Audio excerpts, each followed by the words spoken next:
Hello, ladies and gentlemen. Welcome to the Thought of the Day with Dr. Dae. Today we have on Brandon from Balloons. How's it going, guys? Thanks for having me. Appreciate you. Okay. This is take two. I'm not even gonna cap because it happens sometimes. But no, we were talking. He's about to get some mimosas. I'm an avid drinker as well. So Water. That's one way to go. That's one. Yeah, it's I should probably hydrate a little more. Yeah. But so yeah, what's your sleep schedule like? I'm usually I got a standard like 10 to 7. I work during the week, so I'm pretty good. But on the weekends, it gets a little rough. Depends what time I'm, over it. Okay. What do you need to function like? I actually need a lot. You talking about like as far as like productivity? Yeah, like for it to not be annoying. Like you're like my girlfriend actually complains because I sleep way too much. Am I allowed to curse in here? Because I'm probably gonna curse. Please curse, because I'm gonna curse. All right, so I need at least 8, or I'm like a big fucking baby. So okay.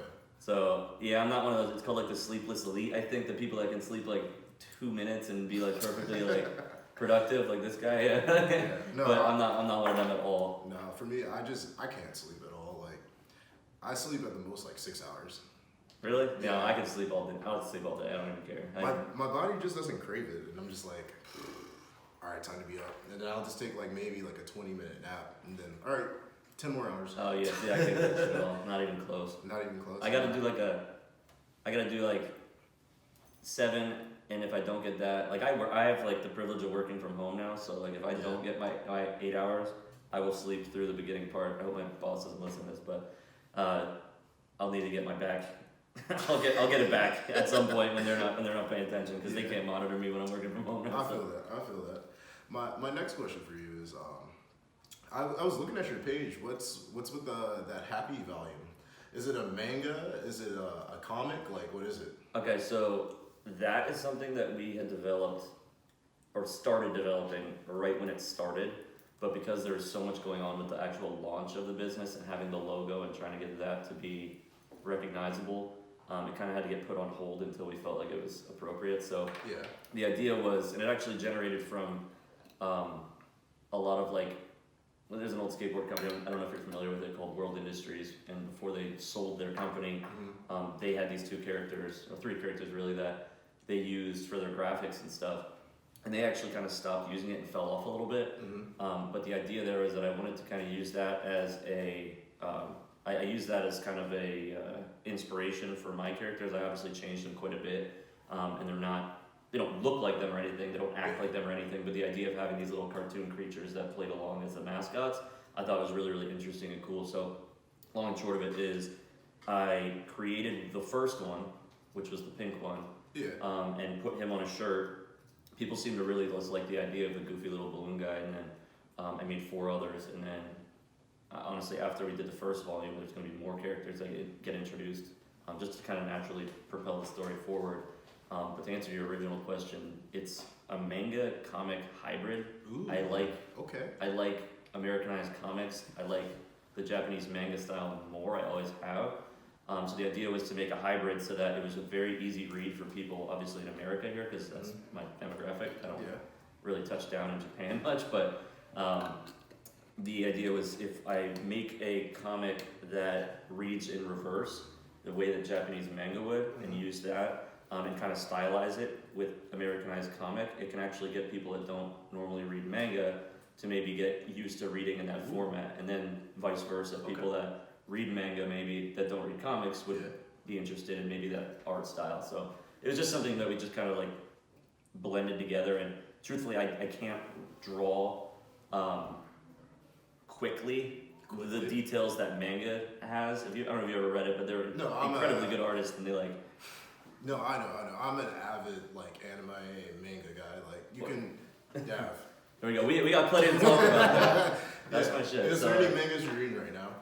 I have most of them are the Shonen Jump. So I have the app for that, and I've just the Shonen Weekly, like John said. Yeah. So I'm reading quite a bit of them. I've been kind of on a hiatus lately, just because when I was drawing it, I'm still drawing it. We're drawing volume 2 now, but the drawings are just so detailed, and I can do that, but a lot of the times they don't need to be. Like they're little balloon creatures, and the world that they live in is very like So more or less not detailed. So are you struggling with like, I kind of want it to be more simple, but at the same time, like I want it to look good and like type of. I wish I brought it with me. I'm an idiot for that. No, you're right. Did you see any of the pages? Because I can pull them up. They're pretty much, the idea was. I've seen a few of the pages. I haven't seen like in depth. That's why. I was Yeah, like, so the original drawings, I have a page that I do my art on just because it's a place where I can kind of keep them all organized and whatever. But I'll pull it up real quickly here.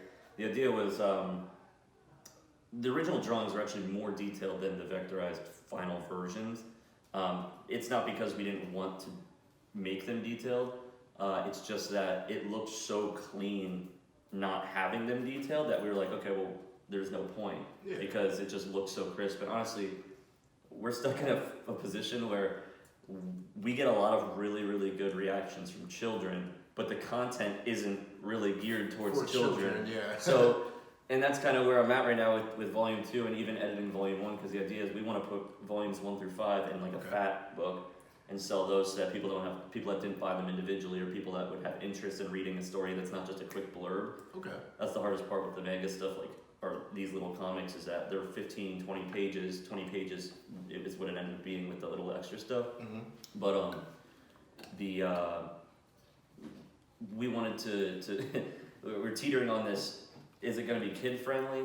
Should it be like subtle humor where it's like little innuendos and stuff that maybe kids won't understand, or do you just want to go full force and have these balloons doing freaking drugs off the table? You know what I mean? Like that's kind of where we're at, and it's. Well, I feel like for you though, you should look at it as like, all right, what did you watch when you were a kid? Like, did you feel like that negatively impacted you in any kind of way? Like, cause I know like when I was like 5, I was watching like Dragon Ball, and I was like, unless this is worse than that. That was like it's very like these dudes party and screw around. It's not like it's not like they're inherently bad. Like one of them, the big green one with the cigarette on his head. Yeah.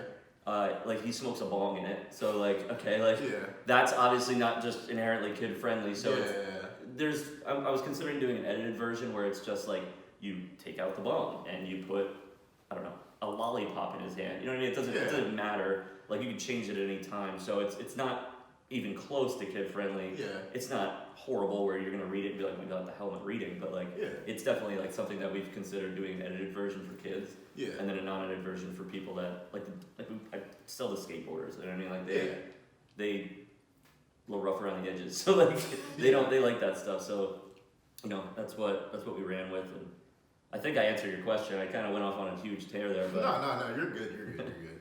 No, that answered my question for the most part.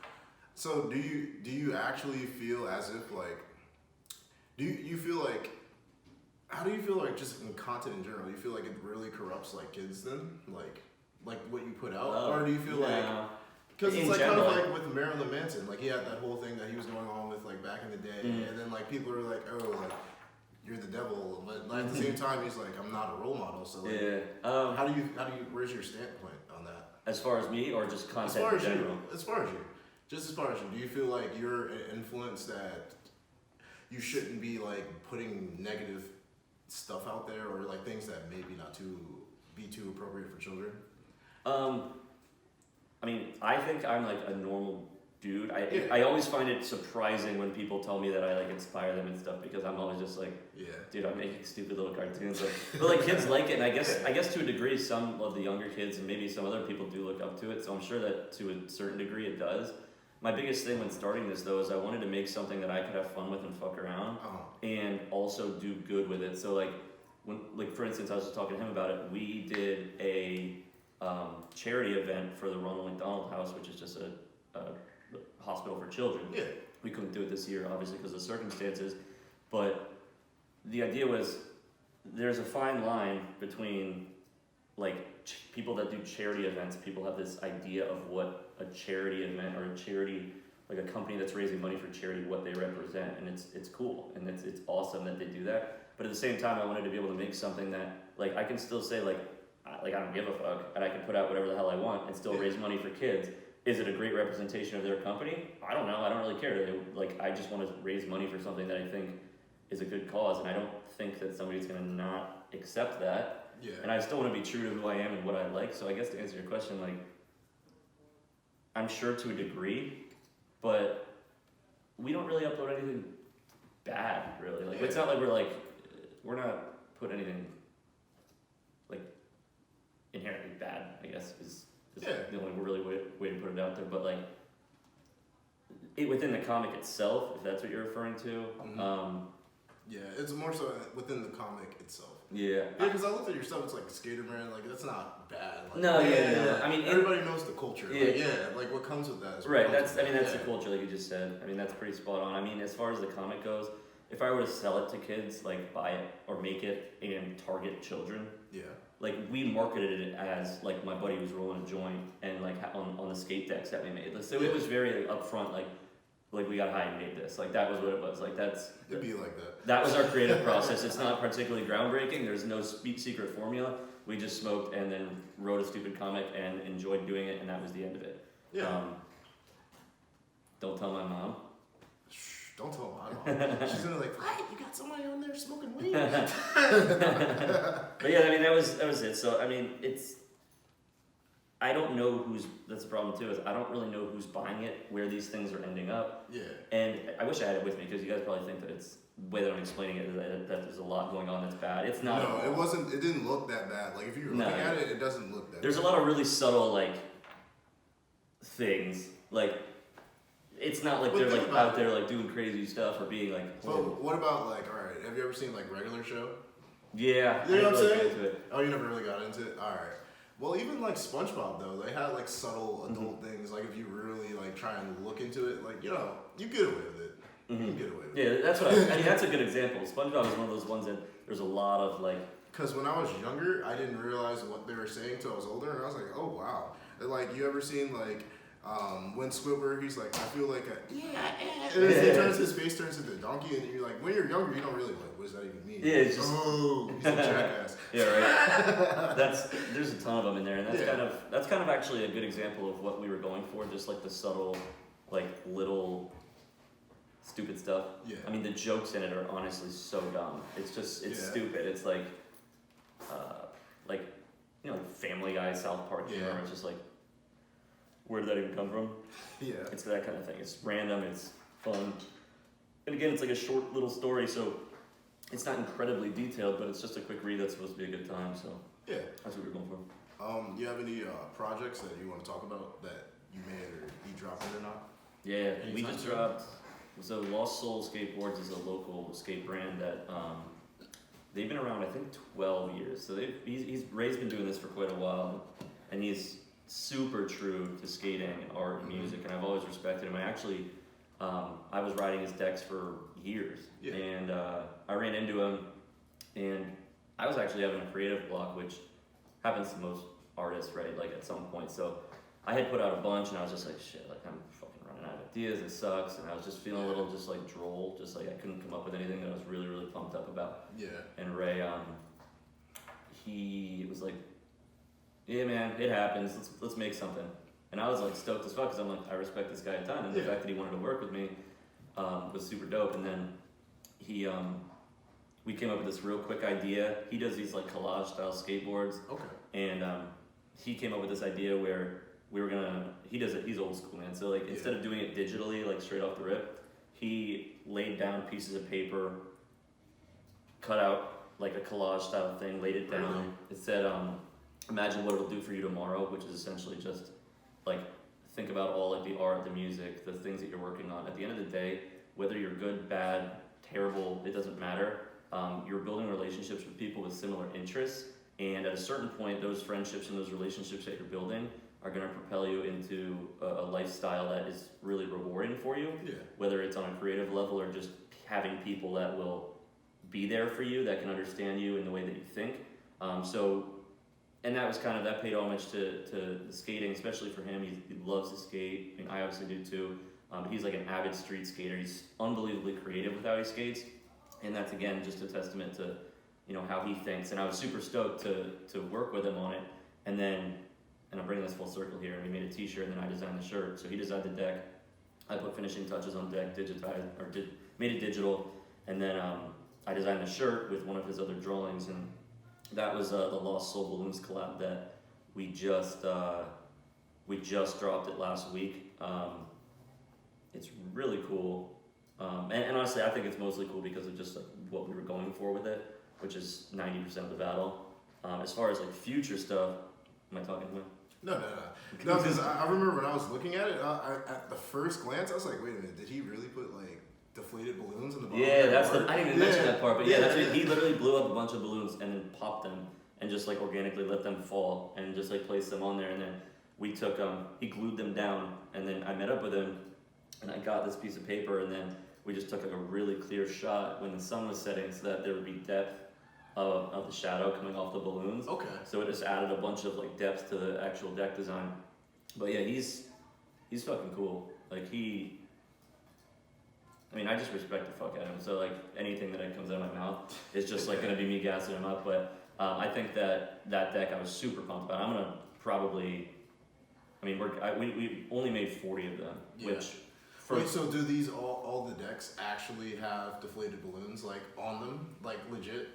So it's like glued on type of thing. Well, no, it's a picture. Or is it like right? it's a picture? Because that's. Did you imagine that? No, I looked at it and I was like. I just play people. I was like, did he really do that? No, yeah. So we got like a picture and like PDF'd it, right, and then laid it over top, and then when it gets printed, it's not like a physical balloon if that's what you're saying, but like. The original one is. Oh, the OG is. The OG is. Yeah, okay. And I got that motherfucker. Yeah. I got that ready. I should frame that. Honestly, it's just folded up in my closet, and like I feel like a dickhead about that because it's pretty sweet. If I were to frame that, that's a job for you. And she framed like about the first balloon shirt that we ever made, like a cut and sew, and it's hanging in my room. So like that would be super rad, just as like a what is it called? Like a checkpoint or whatever the hell. I don't know. Anyway, something cool. Yeah, milestone. As like a milestone thing, things getting done. As far as other stuff, like, did you have something to say? Sorry, I'm a fucking rambling. No, please. As far as like other stuff that we're making, I'm super pumped. As they're doing clay right there, which is why I can take some pointers. I made all of our characters out of clay, and made molds, silicone molds for skate wax. And I'm going to the second volume of the comic. I'm trying to bridge the skateboarding base with the manga fan base. They're drastically different things. Sometimes they overlap. Most things overlap to some degree. But there is, but there's like our page has a lot of like skate heavy stuff, right? Yeah. We have, especially with COVID now, we used to be really music heavy because my two partners in Chicago are the lead photographers at Concord Hall, which is and videographers at Concord Hall, which is just a venue, and they would meet up with all these like rappers, musicians, you name it. Anybody performing there, they were taking photos of, and we would just get people into stuff because it's like, hey, I'm right here. We just give it to them and say, hey, like I'm a photographer, whatever. So now that the COVID stuff's kind of happening, we had to adapt and adjust. So it went from being, and it's always been skate, music, art, right? That's what we kind of focus on. Art being the comic now, and all of the drawings for the comic, and how we integrate the process in which we do it. We make videos of the process of building a comic, whether you want to draw a comic or not. The process can translate to a lot of different stuff.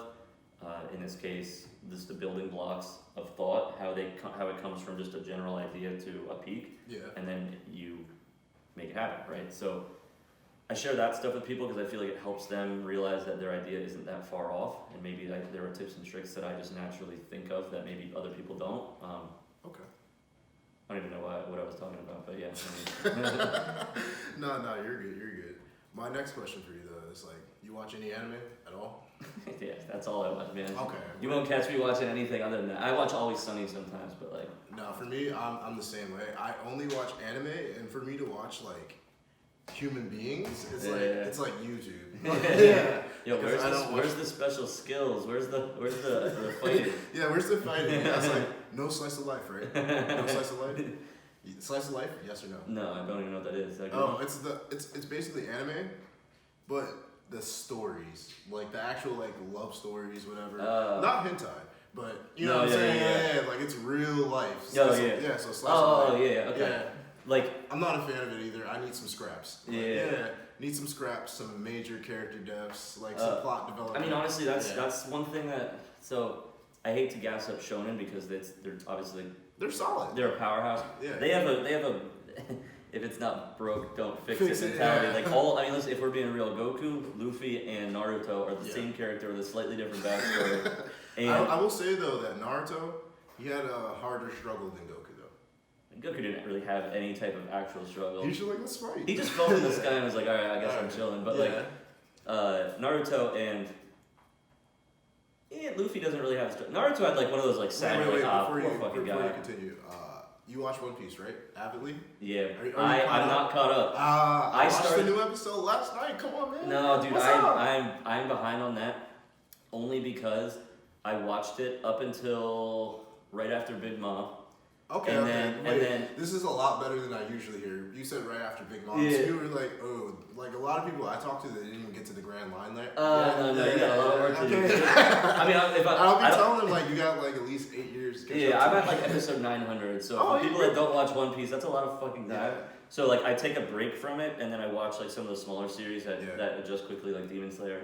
Fucking sick. I think anime of the year, personally. It's super good. I'm just upset because I'm almost certain it's gonna be a shorter anime and I'm reading it, but I'm like I read it too, and I'm mad I read it. I haven't because the story is good. I haven't read past where the anime went because I'm like, do I want to just kind of like, the animation's so good that I don't want to ruin the. I spoiled it for myself, so don't read it. Yeah. I'm telling you right Is now. it a show? It seems like there's a lot of chapters following, and It just gets so much better. Like, you know that's what I'm saying? insane considering how fucking good It was already yeah. good, and it's just like I get it gets stoked more even talking about it complex. because it's honestly, like I'm obviously like an art guy, and like. And I feel bad for the older animes, especially like people that don't really. So, for instance, I have friends that haven't watched One Piece or have never watched even just basic Dragon Ball. And they're used to it, like Attack on Titan style, like animation and stuff. And then when you go back and try and watch like the 1990s ones, it just doesn't have like the same hit. You just have to appreciate that it's a fucking OG, like an OG show, and let it grow. Because by the time you get to like episode 950 and stuff, and you can see like all the people, like. The animation style in 2020 when they're releasing, you know what I mean? It's like you got time. You got. But no, especially One Piece though, because it's like I know you definitely saw that Don Flamingo fight, and you're like, whoa, Gear 4, like you know what I'm saying? That's like that. I think Gear 4 is so dumb though. You think it's dumb? You don't like it? I mean, I like it. I think it's. I'm just like I like sleek design builds and stuff with like more like. I'm not gonna spoil it for you, but that's just. He's just a big boy. I'm not gonna spoil it for you, but he's gonna change that. He's gonna change that. Honestly, I think it's. It's gonna be a little more sleek for you. Oh, I'll tell you that. Let's go. I can tell you that. Oh, because he's gonna have to. He probably just gets rid of all the bulky with the armament stuff, and then he probably just slims down. He's just fast. Wait, you said you're in the big mall mark, right? Yeah, but I just know that. Did you see the Katakuri fight? Not yet. That's literally right where I'm at. Okay. That's a good one though. That's a good one. Once you get there, you're gonna be like. Okay, I'm satisfied. I've seen with the design. I've seen a ton of spoilers on that because it's such a good fight. It is allegedly. So like, I watched it like 3 times in a row when I saw it. Like literally, I don't do that very often. It was like wow, I need to watch this again. Yeah. Again. Yeah. It was fire. I have a problem of watching too many things at once. Like, it's really hard to balance like 15 shows and stuff at once. So like I said, I put that one on hold. And then I rewatched Attack on Titan because I read it. Yeah. I read the second and third, I guess how it would translate to the seasons. I read those chapters and I didn't actually see the animation and I had forgotten about it. I was like, oh fuck, like I know what happens and I just like, it just slipped my mind. I'm like, I'm gonna go watch this. So I did and I was like, damn, this animation's crazy too. Did you see how for Attack on Titan, like the next season is the last season? Yeah, like animation wise, It's gonna, like, they're not animating anymore after that? No, the next season they're supposed to drop is supposed to be the last one. But at the same time, like I read it too as well, and I'm just like, wow, all right, this is about to be buck wild. Yeah. I know that they head over there and they try and get I know he gets the I think the Hammer Titan or something. Yeah. A war. It's called the war. The war. Like I know what you're talking about. Yeah. Like where he can generate the hammer. Yeah, he can generate whatever out of fucking rocks or out of zombies or whatever the Titan's zombies. But then freaking Aaron's character development, that's. Yo, he played me though because when he first started when the show first starts, he's like this. He's like, I'm gonna stick it to him and let him know that I'm the boss, and he just goes in there and like he's got like all this like energy and he's a kind of badass in the sense that like he's gonna do whatever and he's like he doesn't give a shit. Yeah. He had resolve and he was tough. And then like as soon as he gets the powers, he's like overwhelmed and he's like, fuck, he's like a pussy all of a sudden. I'm like, damn man, like you're killing me right now. But hopefully that turns around. Hopefully they do that on purpose, that he can come back and be like just a boss. But you know. How far have you read of it? I'm not gonna spoil it for you. I stopped right when they, I believe, get to Marley. Okay. No, all I gotta say is like my I was with my one friend, like my main anime friend the other day, and he was telling me how he finished reading the manga, and he's like, "Yo, bro, like how it ends." Like, you know what I'm saying? I was You're like, all right. Because I read to a certain extent, and I had to stop. And I was like, "Whoa, this is so different from the beginning." Like, I was like, yeah. Like, well, especially with Eren. In like the Marleyan area, from what I could tell, just even off of artwork and stuff that I could see, is they're like more technologically advanced because they weren't gated in this little area. Exactly. And the technology is so much different because they didn't have any type of they didn't connect at all. But then it's just like, Eren is just like, I'm not even, like, if you don't watch Attack on Titan, please watch it. Like, it's a very, very good story. Like, the storyline is just unique in itself, and like, even the combat is just very unique. My buddy, See the Human, Taylor. Yeah. He's a big, he likes Studio Ghibli, I don't know how to even say that, but he likes those, and I was like, bro, like, I know that you like this style, I know that you're into like the anime stuff, if you want to consider that Ghibli films anime, which they are, but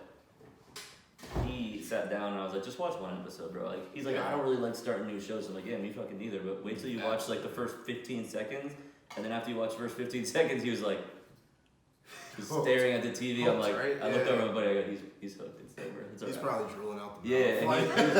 And it's so funny because he's like a passionate dude. He's like everything that he does, he just does with like a lot of heart. He's just, if he's sad, he's very sad. If he's happy, he has like happy. his emotions on his sleeve. He's sitting there, and there was like one sad part, and he was just like. So he was like totally invested. He was feeling it. Yeah. He tells me every time he puts it on, he's like, about to watch episode 10. I'm like, that's my guy. Let's go. Yeah, I feel that. But my next question for you is, your top 5 dead or alive doesn't need to be like in your genre, just who you respect, like straight up. Just straight up. Straight up who you respect, who inspires you. Top 5 dead or alive. My mother. As you should. She's a hard worker and she's fucking dope. Dead or alive? Shit, man. I don't know why this is coming to my head, but I'm gonna just say it because it's coming to my head. Abraham Lincoln, for some reason. He's just like, I don't know. He just came to my head, and I'm just gonna run with it. I feel that. 3. Roddy Mullen's cool. He's a skateboarder. He was just like he made almost every trick that you're familiar, like that it can be done. Any like flip trick, any flat ground variations, he pretty much invented. And Day One Song, they're both cool. They're OGs. Okay. They count as one. They count as one. Yeah. I understand. 1A, They didn't have enough films together that they're a package deal. Ooh, let's do like a. Let's do. My girlfriend's pretty rad. Brownie points. You like that? 4 and then 5. I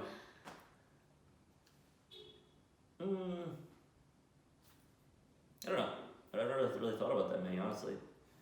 I respect anybody that just like puts time into their craft. It doesn't even like that's pretty much it. Like it's hard for me to pinpoint. So like 5 is just all hard workers.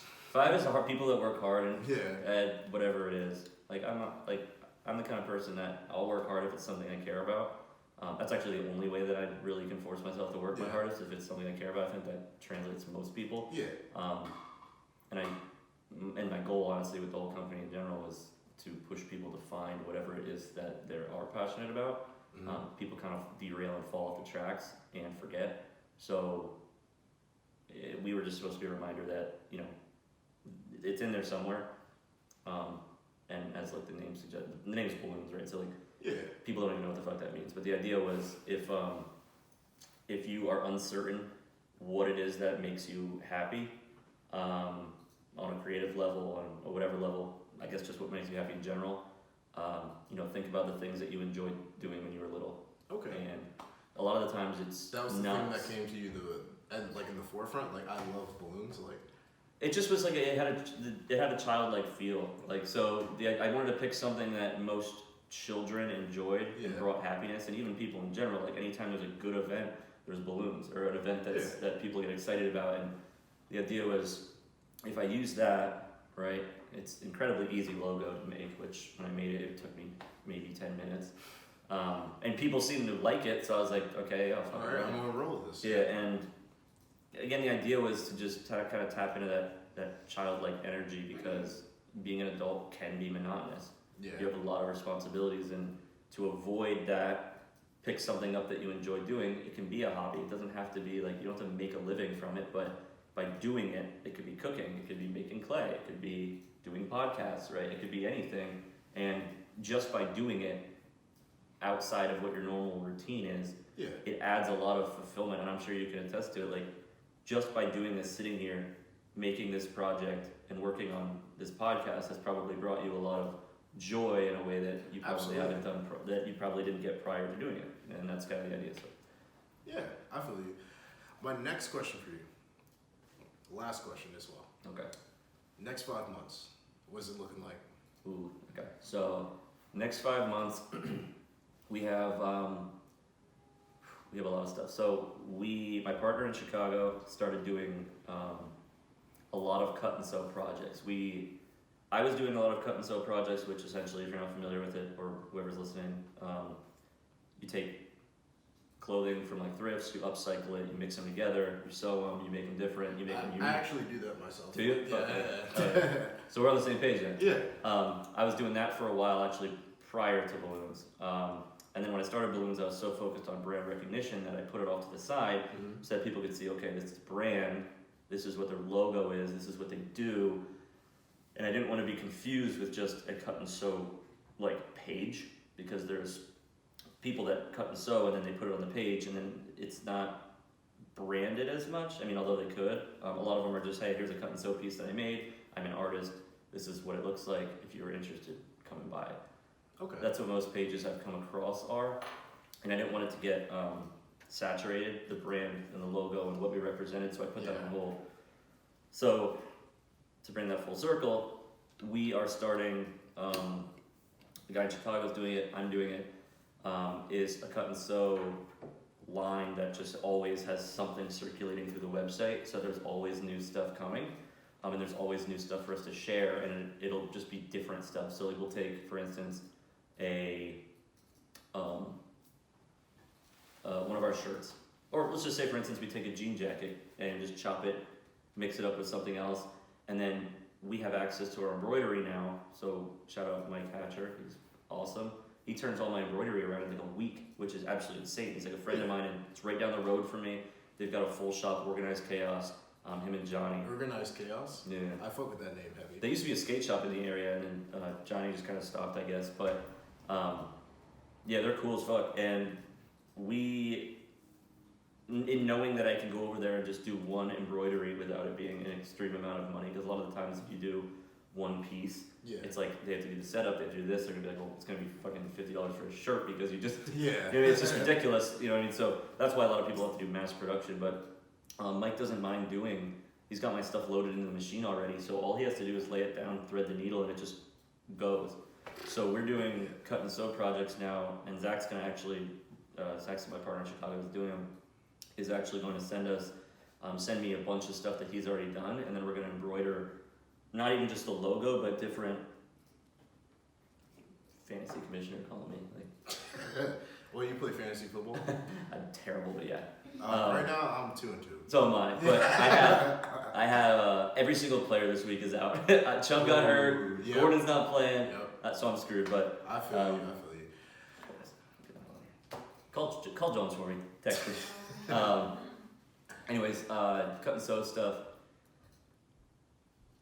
is gonna be cool. It's just gonna be a way for us to keep bringing new product in that isn't like a hard drop, which would be like. So are these going to be like one-on-one type of pieces? Yeah. Yeah. Okay. Yeah, that sounds dope, man. Yeah, and then the other thing that we're doing is, we have these pocket tees, just like like the polo pocket tees with like the embroidered logo. It's kind of like that. So then we have the pocket tee with the logo here that we did phenomenal this past summer. So I'm not going to take those off. I think that we're going to make that our staple product, keep those on the website all the time so that people can always get something simple, because they're simple shirts. Yeah. And sometimes people just want to throw on a t-shirt they can just walk out the door with, which is fair. An essential. Yeah, so that's exactly what we're going to keep. We're going to keep the t-shirts up. We're going to keep the embroidered cargos, which are fucking fire. All bias aside, they're just really, I think they're really dope. Cargos and tees are going to stay up for the entire year. Then we're cycling in long sleeves, hoodies, and 5-panel hats and beanies. So there's going to be a section on the page which is just going to essentially be like the essentials, where at any time you can go and pick those up, and the colors are gonna rotate as the seasons change. So there's seasonal colors that like match better in winter, or colors that are more popular in fall, things like that. We're gonna rotate the colors so that it never gets boring. Yeah. And it's very easy for me to rechange a thread color. You know, Okay. or for Mike too. I don't even fucking do it. I'm just acting like I'm doing all the work. But the idea is that we'll have these essentials that the colors are always gonna rotate, so people can hop on. One week it'll be white with like a yellow logo. The next week it'll be a purple shirt with red. I don't know. It's just strange colors and different colorways and stuff, and that'll allow me to focus on actually creating designs that are more unique. So for instance, instead of just making a shirt with this across, which the shit's sick, but like, like this is what I would consider a very plain shirt, right? Yeah. But in doing and allowing people to have the simple designs that they want all the time, it'll allow me to get really creative with some of like the actual screen print projects, which I can actually design crazy ones where you're like, dude, what the hell is that? You know, and that's what I want. Yeah. I want to be able to have these ones that people are like, You want eye poppers. Like, yeah, you gotta have eye poppers, and you gotta have the plain Jane ones.